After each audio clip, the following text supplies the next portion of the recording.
install the RV Lock Atlas 2. That's the second version. So for anybody that has a Lippert door, you didn't always have a lock that was suitable for your door. So RV Lock has come out with one. It's called the Atlas version 2. Should be pretty simple. It comes with a set of directions and two different versions or two different types of doors that you can set this up on. So let me turn this around. I'll show you a little bit about what's going on, but it's pretty straightforward. But there is some modifications that I'm going to have to do on my door. You might not have to on your door. I'll show you what's going on with this here in a second. All right, so you're going to get the box. It's pretty stout, pretty heavy. When you get the box, you open it up, and inside there, you're going to have a few different things. Inside your box, you have a user's manual, welcome RV Lock product manual. There's some stickers. We got a couple stickers here, one for like this, one like this. You're also going to have a box inside of there for accessories. So you want to pull this out, and inside those accessories, you're going to find a few different things here. You're going to have a controller for if you need to install a longer throw. And in addition to that, and this is also going to be and when you open it up, open the manual or watch the video, it's going to be the Type A, where this is going to be an adjustment rod. My door doesn't have that on there, but I know a lot of the original ones do, so you'll want to put that in. And then when that's the case, you're also going to need a deadbolt put in there, and it's going to be a lot longer. And when you pull the deadbolt out that's in there, there's a slot right here that you'll slide down in there, push this back in so that rod won't be able to slide out of this deadbolt. Again, in my case, when you read the manual, this is the Type B, and I don't need this longer throw here, and I also don't need this longer deadbolt. So set that off to the side. All this is this kind of goes together and works as a nut driver, and it just gives you some leverage on there. One thing to note, whenever you go to open this up, these screws, there's 3 screws here, they're going to be, along with this nut, stuck up inside this nut driver. So you're going to have trouble searching for them, and you're going to probably cuss and complain like I did and think they didn't send you the screws you need. But the reality of it is they're up inside that nut driver. So whenever you pull those out, you'll find it there. So this is going to be the new RV Lock. This is the outside. This is the inside. Along with those, you're also going to have a set of keys, 2 key fobs, and then a charging cable, USB-C cable, and it's going to go right there, and that's going to charge the batteries up. What we'll be taking out, which I already did, is going to be a lock similar to this. Very straightforward. This is going to be the back end of it. This is going to be the inside of it, and it's going to be mounted like this in your RV. It's like this. There's 3 screws, one here, one there, and then one over here. You take those 3 screws out, and what you're going to end up with is a hole in your door, similar to this. Now, what they don't mention to you is something that you're gonna want is you can get this straight from RV Lock. If you have a full body paint RV, you're gonna want to pick up, go to the accessory page on RV Lock, and you're gonna want to pick up this pattern here, and all it really is black vinyl, and it's going to cover up this dead space, and I'll show you why here. Let me grab the lock. So when you go to grab the lock and put it in place, so what's going to happen is you see that. So what that black vinyl is going to do is cover it up. Now, if you have an RV that's not full body paint, you're not going to see the difference because there's no paint underneath of these door handles. When they go to the paint shop, they simply mask off and they spray around. They do a nice job masking it off, but you're still going to see that paint. So you're going to want to get this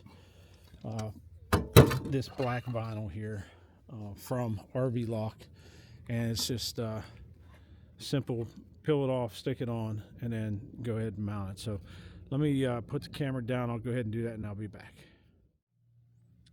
So you're going to want to go ahead and clean this off. Use some denatured alcohol, clean this off really good, and just, again, you're just going to apply this around. And then what that's basically going to do is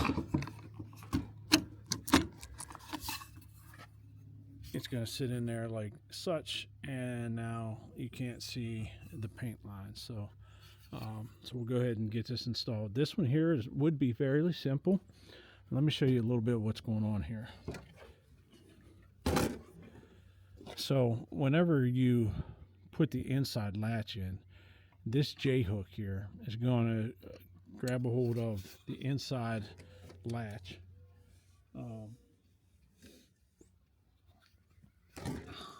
If you can see, so it's going to grab a hold of that inside latch right there in that second hole up on top, right? And then that bottom hole there, this slider right on the bottom, this slider here is going to grab that. Let me see if we can focus in there. It's going to grab that, and then they're going to work together. So whenever you pull up on the inside handle, the outside handle is going to open up as well, right? So, but where I'm running into a problem, and what's going to happen is you're going to pull up on this J-hook, and there's some play in this. So whenever you pull the outside handle, you can see that slider slides across on the J-hook. But did you see how the J-hook fell back down?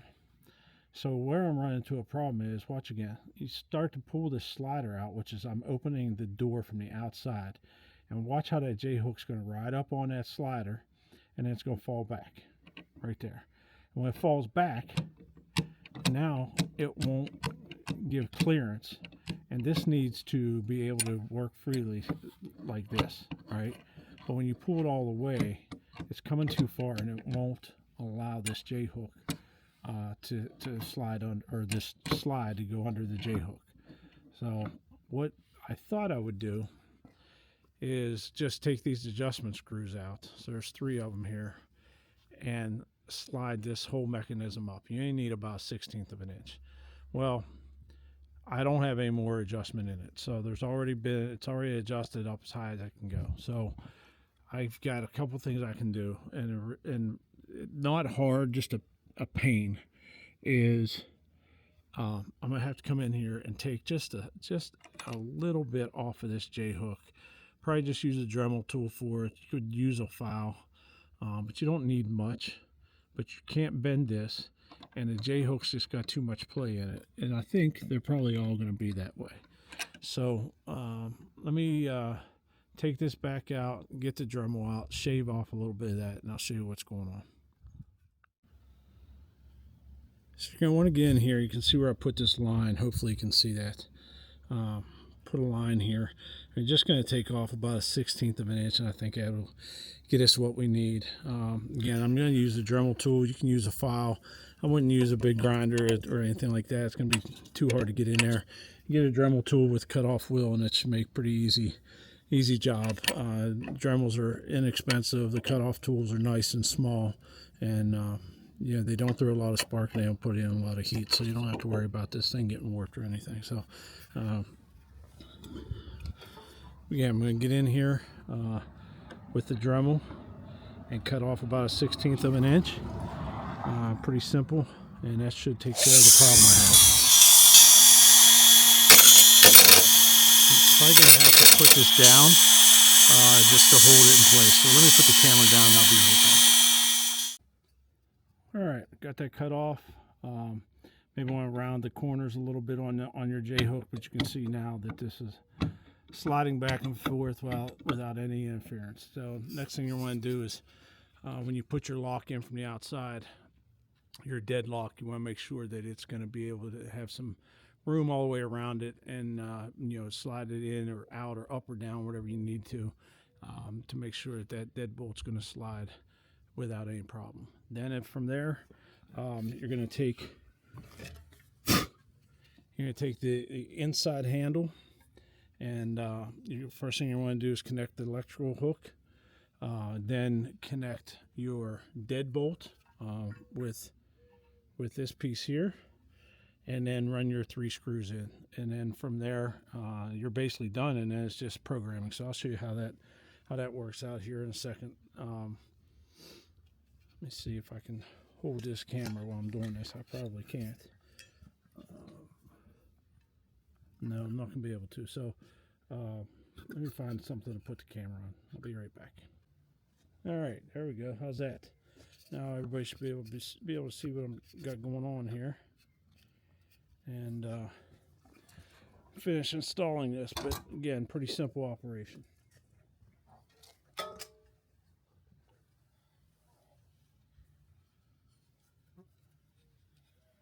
Electrical connection only goes one way.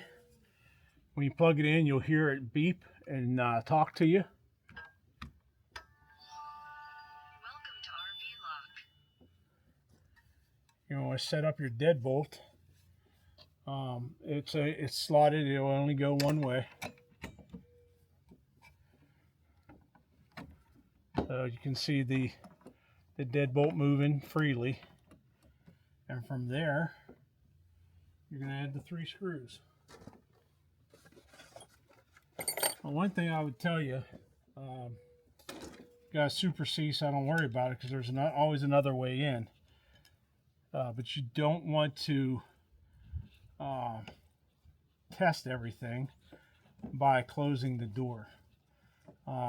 If you're going to do that, you want to make sure that you have, if you're in a fifth wheel or a travel trailer, that you have a way to get into your RV. I would imagine many people have locked themselves out. If you got a C, you don't have to worry about that. An A, or like I said, travel trailer or something like a fifth wheel, you could have a problem. So you're going to want to put these 3 screws in.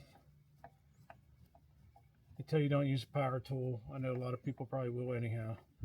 But you don't want to over tighten this. You over tighten it, then it's going to make it tough to turn your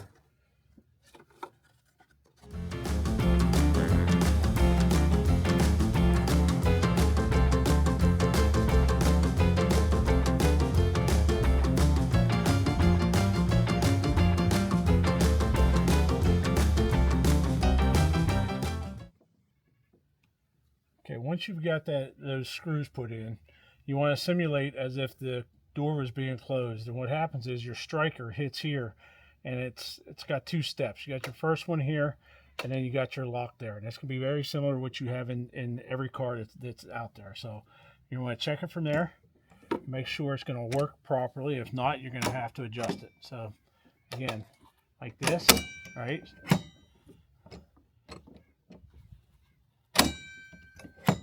Something's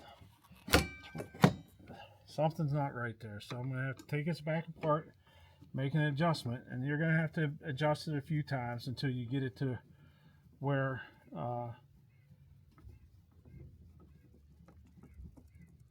me show you here what I'm talking about.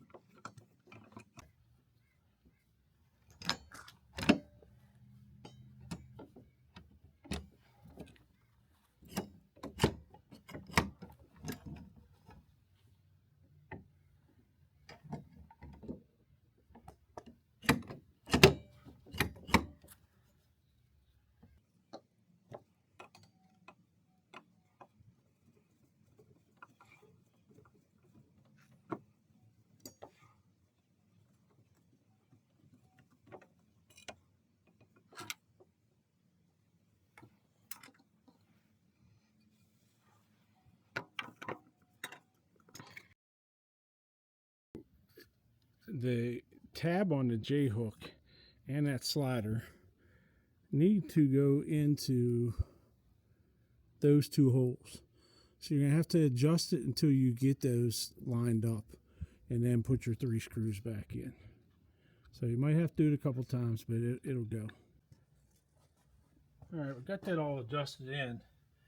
One of the things I'm going to tell you to do, and not necessarily RV Lock's going to tell you to do this, is if you tighten up these screws too much, then your catch isn't going to want to stay. So you got to be careful that you don't tighten them too much. What I would suggest is, and what I'm going to do, is just put a little bit of blue Loctite on these screws. Don't use red. Use either blue or purple. And since I've got blue, that's what I'm going to use. So again, make sure your latch is going to work from both the inside and the outside. Make sure your deadbolt's going to work, and your electric lock isn't going to lock the handle. If you watch this, it's going to lock the deadbolt. So again, make sure you got room there for that to move freely. Check this numerous times so that you don't lock yourself out. And you're just going to have to get in there and adjust it a little bit. Now, all the Lippert doors are going to be slightly different. You saw I had to make a few adjustments on that. And then from there, what you're going to do is you're going to program it. And I haven't done this yet, so we'll do it together.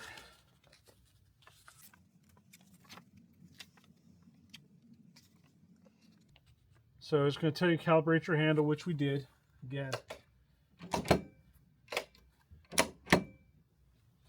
Now, if you need your door to get tighter, in other words, closer to the coach to take away from any gaps or whatever, that's not going to have anything to do with anything out here. Where you're going to want to make those adjustments is with the striker. So you're going to move this striker here up, down, inside, outside, whatever. If you want to make it tighter, just loosen this up with an Allen wrench, and you're going to slide it in. You don't want to make adjustments very much. You're talking a 1/16 of an inch at a time in any direction.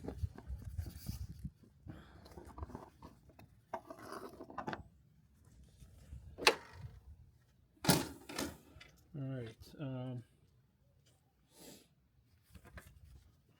So to program your remote, press and release the learn using a pen or a small tool. So it's a small button right above the charge. So there's the charger, and then you got learn and reset. You're gonna press the learn button. You're gonna press and release the lock button on your key fob or on the remote, not necessarily on the door. So let's start that process over. Press learn. Connect your remote. And then hit the lock on your fob. Remote connected. You're going to want to do that with both remotes. You're going to get two fobs in this. So that one there, you're going to press the unlock. Make sure it's working. Lock. Unlock. Lock. Unlock. And you want to do that with the other fob as well. Lock. Unlock.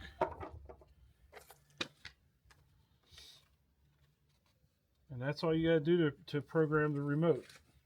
Now there is a area where you're going to program your keypad on the outside over here, but I won't show you that. I mean, it's pretty self-explanatory, and everybody will be able to figure that out. That way, you won't see what I got going on as far as a code to get in. And that's it. That's as simple as that.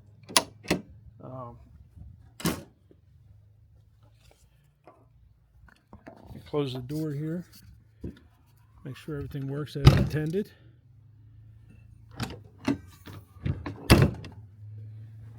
Get my remote here. Lock it. Oh.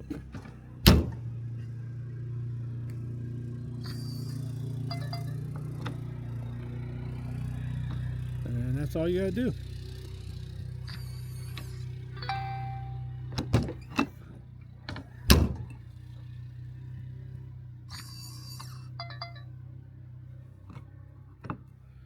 Hope it helps everybody. Got any questions, you can reach out to me through our YouTube channel, or you can get a hold of RV Lock and they can help you through anything as well. So appreciate you watching. Hope you get a chance to like and subscribe and share this video if it helps somebody. Appreciate it.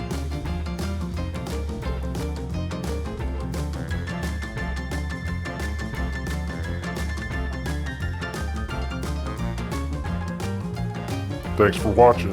Please like and subscribe. Until next time, ciao.